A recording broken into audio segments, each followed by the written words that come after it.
Hi everybody, it's July 7th, 2025, and in my life, I do conceptualize portions or areas or spans of my life in visual terms, in photographic or photogenic terms, and one thing I notice is the beauty of the desert, and that applies to lots of parts or a lot of portions of our life.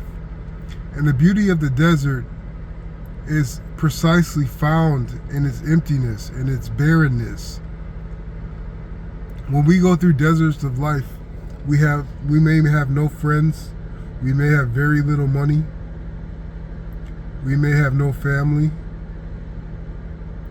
we may have no lover.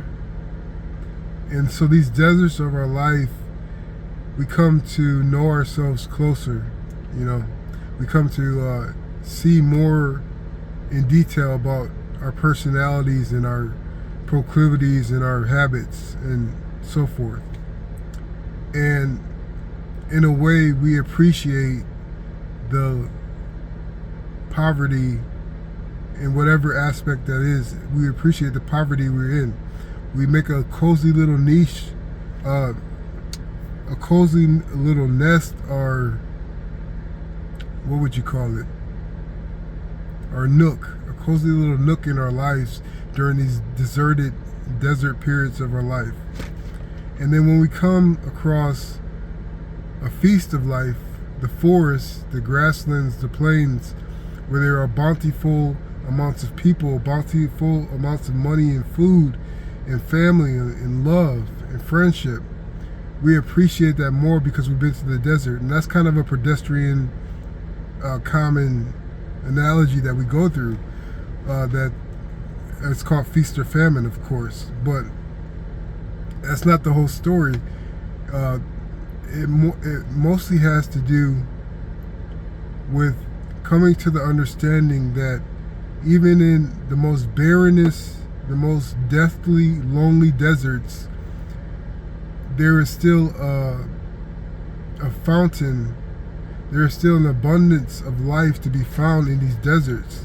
There is a richness and sweetness of the deserts of our lives, that gives us perspective, that shows us that we are survivors, that shows us that we are spiritual scavengers that can find whatever we need wherever we may find ourselves. And in saying that this is way beyond feast or famine. There is no famine. There's always going to be something that keeps us alive. And if you do find yourself at the end of your life in a desert, you will find that that's not the end of your life. You'll find that you bridge the end of that life to your new life, and life goes on in that way. So the beauty of the desert is one of the most beautiful sights there is. Yes, it's nice to be in abundance outwardly and obviously, to have someone to hold your hand, to have someone to take care of, to have a car, or to live in a nice house or neighborhood. Yes, that's all wonderful. It's obviously wonderful. But the beauty of the desert is that you could have a mansion in spirit and be totally homeless with nowhere to go. But what you have inside your spirit that sustains you is so beautiful and massive and abundant that you come to know that there is a Father, there is a God in this universe, there is a God in the center of your life.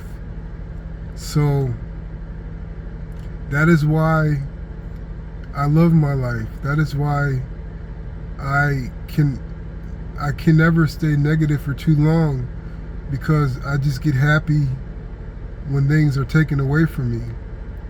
And it's not that I don't miss the people that have been taken away from me. It's not that I don't miss the things that I used to have, that I used to love, that are taken away from me. It's because I can't stop seeing beauty even in the barrenness of my current life, or not necessarily